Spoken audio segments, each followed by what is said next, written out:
বেঈমান এই কুরআনের মাহফিল বন্ধ করার জন্য, মসজিদ বন্ধ করার জন্য, উলামায়ে কেরামের জবান থেকে কথা বন্ধ করার জন্য কম চেষ্টা করে নাই, কিন্তু পারে নাই, কিয়ামত পর্যন্তও কেউ পারবেও না।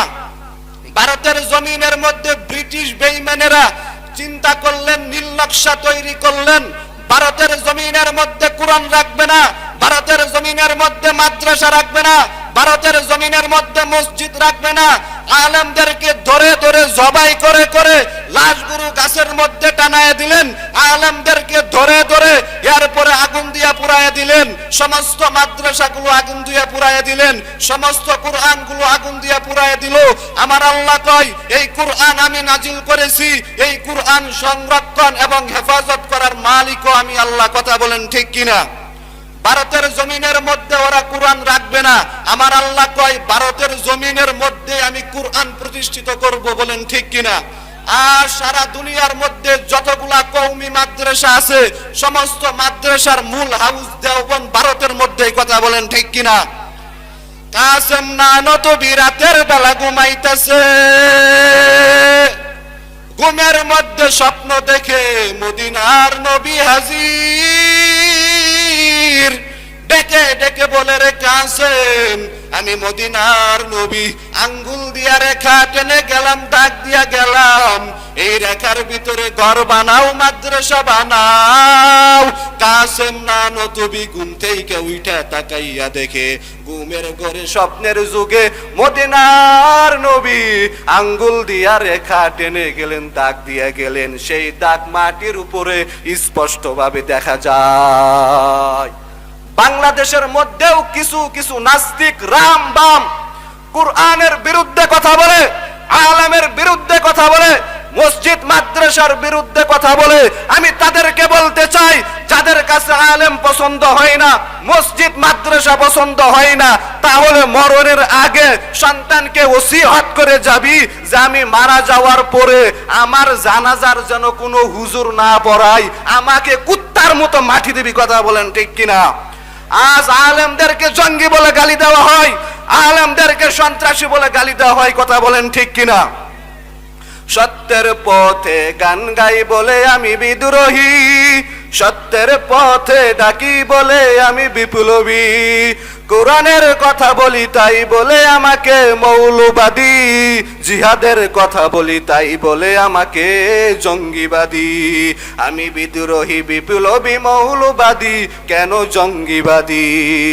জন্মের পরে কানে আজান কি দেয়নি, তুমি মৌলবাদী ছাড়া হওনি। ঠিক কিনা? আবার মরণের পরে জানাজা পড়াবে, মরণের পরে জানাজা পড়াবে, তখন কোথায় পালিয়ে যাবি?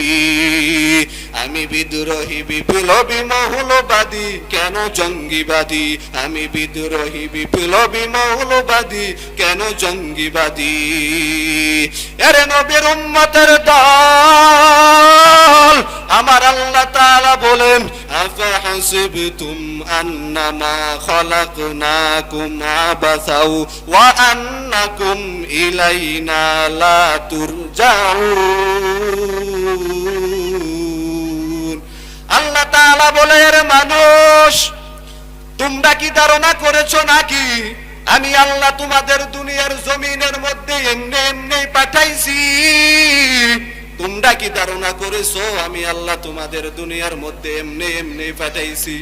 কারণ আমি আল্লাহ তোমাদের দুনিয়ার জমিনের মধ্যে পাঠাইলাম কারণ আমি আল্লাহর ইবাদত করবি, আমি আল্লাহর গোলামি করবি, এই জন্য আমি আল্লাহ তোমাদেরকে দুনিয়াতে পাঠাইলাম। পাঠানোর পরে আমার আল্লাহ দুইটা রাস্তা খুলে দিলেন, ফারিকুম ফিল জান্নাতি ওয়া ফারিকুম ফিস সাঈর। বান্দার জন্য দুইটা রাস্তা আমার আল্লাহ খুলে দিলেন, একটা রাস্তা জান্নাতের আর একটা রাস্তা জাহান্নামের। বান্দা দুনিয়াতে আসার পরে যদি নেক আমল করে তাহলে বান্দার জন্য জান্নাতের ব্যবস্থা করা হবে। আর বান্দা দুনিয়াতে আসার পর যদি গুনাহ করে করে সময়গুলো কাটাই দেয় তাহলে বান্দার জন্য আমার আল্লাহ জাহান্নাম ব্যবস্থা করে রাখছে। এরে দুনিয়ার মানুষ, আমার আল্লাহ তাআলা বলেন কুল্লু নাফসিন যায়িকাতুল মাউত, সকল প্রাণীর একদিন মৃত্যুবরণ করতে হবে, সকলকে একদিন কবরের মধ্যে যাইতেই হবে। মাউতু নাসিন কুল্লু নাসিন দাখিলু কবর বাইতিন কুল্লু নাসিন শারিবু, মরণ থেকে পালানো যাবে না, কবরের মধ্যে একদিন যাইতেই হবে। আমার আল্লাহ আরেক আয়াতে বলে মিনহা খলাকনাকুম ওয়া ফিহা নুঈদুকুম ওয়া মিনহা নুখরিজুকুম তারাতান উখরা। আল্লাহু আকবার। আমার আল্লাহ তাআলা বলেন, এরে মাটির মানুষ, আমি আল্লাহ তোমাদের মাটি দিয়া সৃষ্টি করলাম, আবার তোমাদের এই মাটির মধ্যে আসতে হবে, কবরের মধ্যে আসতে হবে। আবার কবর থেকে আমি আল্লাহ তোমাদেরকে হাসরের ময়দানে দাঁড় করাইয়া হিসাব নিব। এই জন্য আল্লাহর ইবাদত করো, আল্লাহর গোলামি করো। আমার আল্লাহ এত মায়া দয়া করে আমাদেরকে মানুষ বানাইলেন, দুনিয়ার জমিনের মধ্যে আমার আল্লাহ আমাদেরকে মানুষ বানায়া পাঠাইলেন।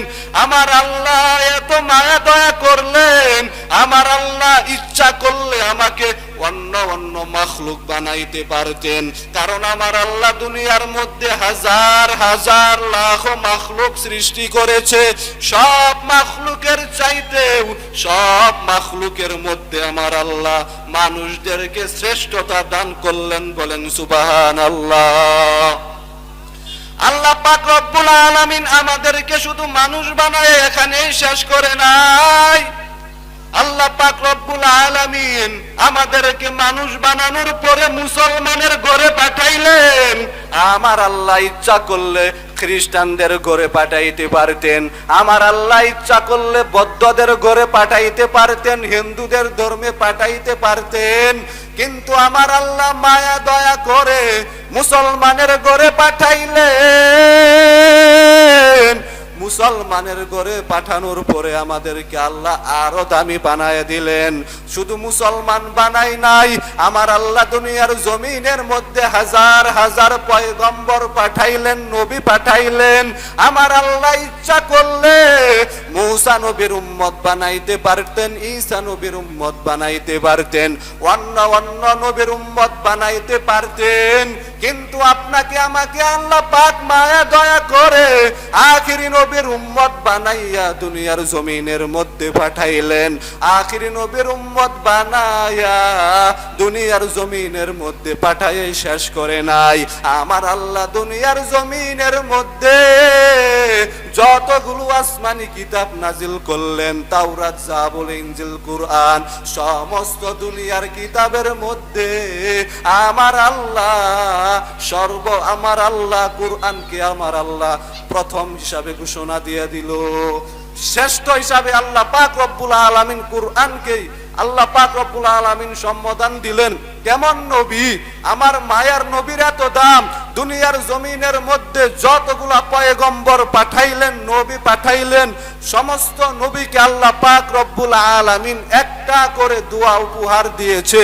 সমস্ত নবী দুনিয়ার জমিনের মধ্যে দোয়া উপহার পেয়ে দুনিয়াতেই করিয়া ফেলাইছে, কিন্তু আপনার আমার মায়ার নবী, মদিনার নবী সেই দোয়া দুনিয়াতে করে নাই, উম্মতের জন্য হাসরের ময়দানের জন্য রিজার্ভ করে রেখেছে। বলেন সুবহানাল্লাহ। কেমন একজন নবী পেয়েছো, যে নবী আজও পর্যন্ত উম্মতের জন্য মদিনার মধ্যে সিজদা অবস্থায় উম্মতের জন্য কান্না করতেছে। কেমন নবী, যেই নবীর এত দাম, অন্য অন্য নবীরা পর্যন্ত আল্লাহকে বলেছে, আল্লাহ আমাকে যদি নবী না বানায়া তুমি যদি আখিরি নবীর উম্মত বানাইতা, নিজেকে ধন্য মনে করতাম। কেমন নবীর উম্মত আমরা, যেই নবীর জন্য আসমানটা পাগল, যেই নবীর জন্য জমিনটা পাগল। কেমন একজন মায়ার নবী, যেই নবী রাস্তা দিয়ে যখন যায় দুই পাশের গাছ নত হইয়া নবীকে সালাম দেয়। কেমন একজন মায়ার নবী, আমার মায়ার নবী যখন রাস্তা দিয়ে হাঁটতেন, আল্লাহ তাআলা ওই সূর্যকে বলতো, ও সূর্য আমার নবীর শরীরের মধ্যে যেন রোদ না লাগে, মেঘের খণ্ড আমার নবীরে ছায়া দেয়। এরে দেওয়ার চালা এলাকার মুসলমান, কেমন একজন মায়ার নবী, আমার নবীর জন্য জঙ্গলার প্রাণীগুলো পাগল, আমার নবীর জন্য নদীর মাছগুলো পাগল। ওই নবীর উম্মত হয়েছি। আমার নবী রাস্তা দিয়ে যখন হেঁটে যায়, আমার নবী তাকায় দেখে রাস্তার এক কোনায় খুঁটির গোড়ায় একটা হরিণী বাঁধা। আমার নবীকে দেখা ওই হরিণী সালাম দিয়া বলে, ও পয়গম্বর, ইহুদি বেঈমান জঙ্গল থেকে ধরে এনে আমাদেরকে এই জায়গায় বেঁধে রেখেছে, জবাই করিয়া খেয়ে ফেলবে, কিছু করার নাই। যেহেতু বেঁচে আছি রে নবী, আপনি যদি ইহুদির কাছে যাইয়া আমাদেরকে একটু ছুটির ব্যবস্থা করিয়া দিতেন, জঙ্গলের মধ্যে যাওয়ার পরে বাচ্চাদেরকে দুধ পান করায়া আবার টাইম মতে চলে আসতাম। আমার নবী চিন্তায় পড়ে গেল, আমি নবী হইয়া ইহুদির বাড়িতে যাব, এটা কি সম্ভব? মায়ার নবী চিন্তা করার পরেও ইহুদির বাড়িতে হাজির। ইহুদির বাড়িতে যাইয়া বলে, ইহুদি ভাই জঙ্গল থেকে হরিণী ধরে এনেছো? বলে হ্যাঁ এনেছি। বলে আপনি কে? বলে আমি আব্দুল্লাহর সন্তান মুহাম্মদ। ওই ইহুদি বেঈমান ডাক দিয়া বলে, মক্কার মানুষ যে মুহাম্মদ রে পাগল বলে, সে তুমি নাকি? আমার নবী চোখের পানি ফালায়া কাঁদে আর ডাক দিয়া বলে, ইহুদি ভাই কে আমারে পাগল কয়? আমি মত এমন, আমি মুহাম্মদের জন্য আসমানটা পাগল, আমি মুহাম্মদের জন্য জমিনটা বড় পাগল, আমি মুহাম্মদের জন্য জঙ্গলার প্রাণীগুলো পাগল। আমার নবী ইহুদিকে বলে, ইহুদি ভাই এই হরিণীটারে একটু ছুটির ব্যবস্থা করে দাও। ইহুদি বলে, হরিণীটারে ছাইরা দিলে আবার আসবে নাকি? আমার নবী ডাক দিয়া বলে, ইহুদি ভাই জঙ্গল থেকে যদি না আসে তাহলে আমাকেই জবাই করিয়া ফেলাইবা। ইহুদি মনে মনে চিন্তায় পড়ে গেল, এই তো একটা সুযোগ পেয়ে গেলাম মুহাম্মদ রে হত্যা করার জন্যে। এবার ইহুদি ডাক দিয়া বলে, আচ্ছা তোমার হরিণীটারে একটু ছুটি দিলাম। আমার মায়ার নবী হরিণীর রশিটা খুলিয়া বলে, হরিণী যাও, জঙ্গলের মধ্যে চলে যাও, বাচ্চাদেরকে দুধ পান করাইয়া আবার টাইম মতে চলে আসবা। হরিণী জঙ্গলের মধ্যে চলে গেল। জঙ্গলের মধ্যে যাওয়ার পরে বাচ্চাদেরকে তালাশ করতে আরম্ভ করলো। বাচ্চাগুলো গাছের নিচে বসে বসে মা মা বলে কান্না করে। হরিণীর মাকে দেইকা হরিণীর বাচ্চাগুলো খুব খুশি। হরিণীর বাচ্চাগুলো হরিণীটারে ডাক দিয়া বলে, 3 দিন ধরে তোমারে কম খুঁজলাম না, অনেক ক্ষুধার্ত, আমাদেরকে দুধ পান করাও। আর বলো 3 দিন কোথায় ছিলা? ওই হরিণী ডাক দিয়া বলে, বাচ্চারা শুনো, জঙ্গল থেকে এক ইহুদি আমাকে ধরে নিয়ে খুঁটির গোড়ায় বেঁধে রেখেছে, জবাই দিয়ে খেয়ে ফেলতো। কিন্তু মদিনার নবী আমাকে একটু ছুটি দিয়েছে তোমাদেরকে দুধ পান করাবার জন্য। হরিণীর বাচ্চাগুলো নবীর নাম শুনিয়া আর দুধ পান করে না, আর মাকে ডাক দিয়া বলে, মা ওই মুহাম্মদের কাছে, ওই নবীর কাছে আমাকে নিয়ে যাও, আমি আগে নবীকে দেখব, সালাম দিব, এরপরে দুধ পান করব। হরিণীর বাচ্চা সহ ইহুদির বাড়িতে হাজির। ইহুদির বাড়িতে আসিয়া হরিণীর বাচ্চাগুলো মাথা নাড়ায়া নাড়ায়া নবীরে কি যেন কয়। ওই হরিণীর বাচ্চাগুলো মাথা নাড়ায়া নাড়ায়া নবীরে সালাম দেয়। ইহুদি ডাক দিয়া কই, রে মুহাম্মদ, এই বাচ্চাগুলো মাথা নাড়ায়া নাড়ায়া আপনারে কি যেন বলে। আমার নবী ডাক দিয়া বলে, ও ইহুদি ভাই, এই বাচ্চাগুলো মাথা নাড়ায়া নাড়ায়া আমি নবীরে সালাম দেয়, আর বলছে, ও নবী, আমি আপনার নাম শুনলাম জঙ্গলের মধ্যে, আর আপনাকে না দেখে আমি থাকতে পারলাম না। কেমন মায়ার নবী, যেই নবীর জন্য জঙ্গলার প্রাণীগুলো পাগল। ওই হরিণীর এই ঘটনা শুনিয়া ইহুদি চোখের পানি ফালায়া কান্না করে, আর বলে, ও নবী, জঙ্গলার প্রাণী যদি আপনাকে চিনতে পারে, আর আমরা মানুষ হইয়া কেন আপনাকে চিনতে পারলাম না? তাড়াতাড়ি বেয়াদবি মাফ করিয়া কালেমা পড়ে মুসলমান বানায়া দেন। ওগো নবীর উম্মতেরা,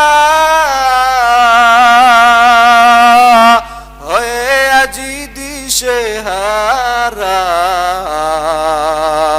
কোরআন হাদিস ছেড়ে চলো যখন যাহা চাই মনে, নবী বিনে কে তরাবে ফুলসিরাত মিজানে, নবী বিনে কে তরাবে ফুলসিরাত মিজানে। এমন মায়ার নবী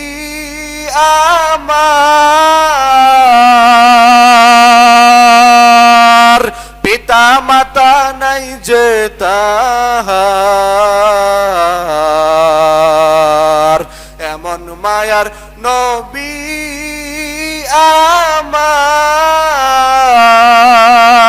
আমার, পিতা মাতা নাই যে তাহার।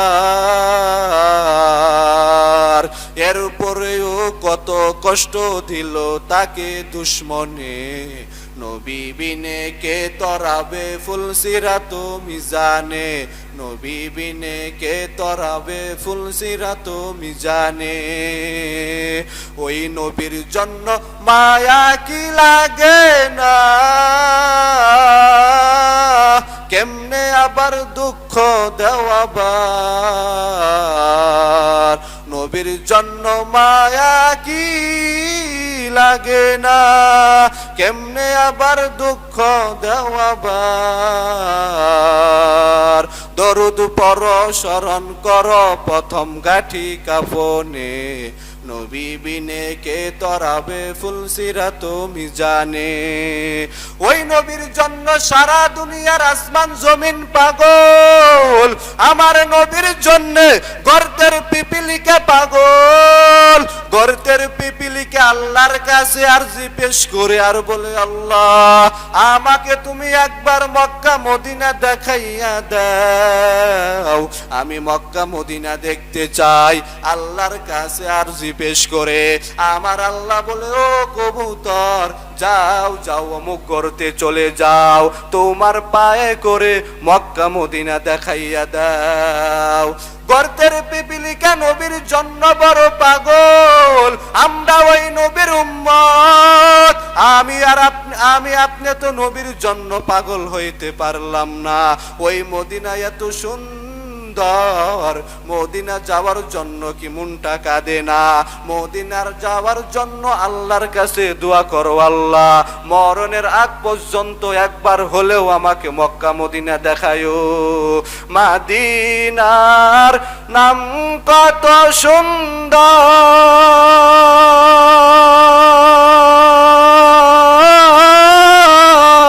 মদিনা আর যে কত দূর, মদিনার নাম কত সুন্দর,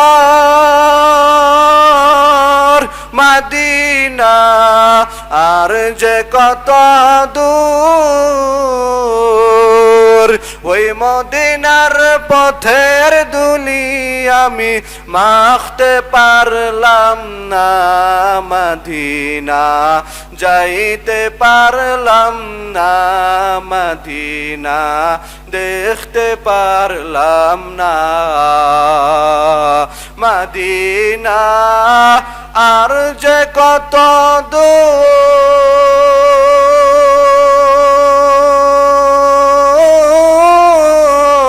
মদিনা কেড়েছে অন্তর।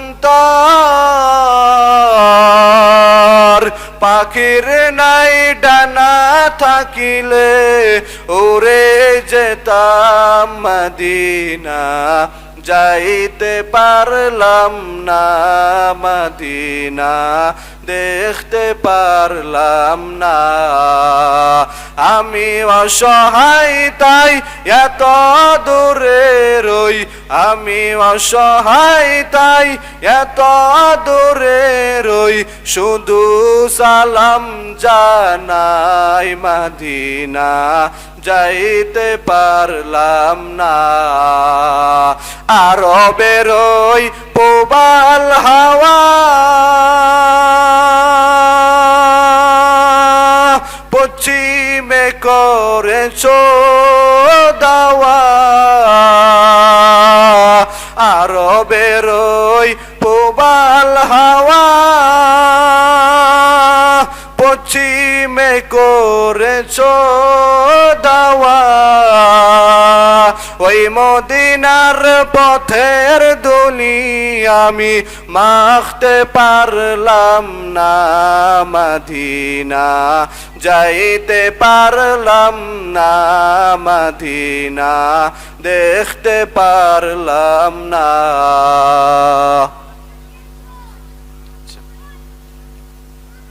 এই জন্য মদিনা যাওয়ার জন্য আমাদের দরকার আছে না নাই? আমাদের প্রত্যেকেরই মদিনায় যাওয়ার জন্য কবুল করুক এবং মঞ্জুর করুক, সকলে বলেন আমিন। আল্লাহ তাআলা বলেন, আমি এত আদর করে মায়া করে মানুষ বানাইলাম আমার ইবাদত করবে, কিন্তু মানুষ আমার ইবাদত করবে না। দুনিয়াতে আসার পরে শুধু বাড়ির চিন্তা, গাড়ির চিন্তা, নারীর চিন্তা, টাকার চিন্তা, কথা বলেন ঠিক কিনা? আল্লাহ পাক রব্বুল আলামিন বলেন, মরণ থেকে পালানো যাবে না। আল্লাহ তাআলা বলে, মরণ তোমাদের একেবারে তোমাদের সামনে হাজির, মরণ থেকে যতই পালাও মরণ তোমায় নিবে গিরি। যদিও শুধু আকাশ প্রাণে শুধু লুকাও সেথায় লাগিয়ে সিঁড়ি। নদী পথে নৌকা চালাও ও মাঝি ভাই, বেলা ডুবার আগে আমি উপার উঠতে চাই। ডুবে গেলে বেলা রে আর উঠে না, ভেঙ্গে গেলে মেলা তো সে আর জমে না। নদী পার ভাঙ্গে ও পার গড়ে, এই তো নদীর খেলা। সকাল বেলার ধনী রে তুই, ফকির সন্ধ্যা বেলা। কিসের দুনিয়ার পাগল হয়েছো ও ডাওয়ার চালা এলাকার মুসলমান, দিলের কান লাগাইয়া শুনো। দুনিয়াতে আসার পরে আমি বাড়ির পাগল, আমি গাড়ির পাগল। দুনিয়াতে আসার পরে আমি সন্তানের পাগল। দুনিয়াতে আসার পরে আমি স্ত্রীর পাগল। আসলে এইগুলো আমার আপন না, একমাত্র আপন হচ্ছে আমার আল্লাহ। ঘুমের ঘরেও তো কত আল্লাহর বান্দা মরিয়া গেল, আমিও যদি মারা যাই আমার কি উপায় হবে? আজ যদি আমি মারা যাই আমার সন্তানেরা শরীর থেকে বেলেট দিয়ে কেটে কেটে শরীরের কাপড়গুলো রাইখা দিবে।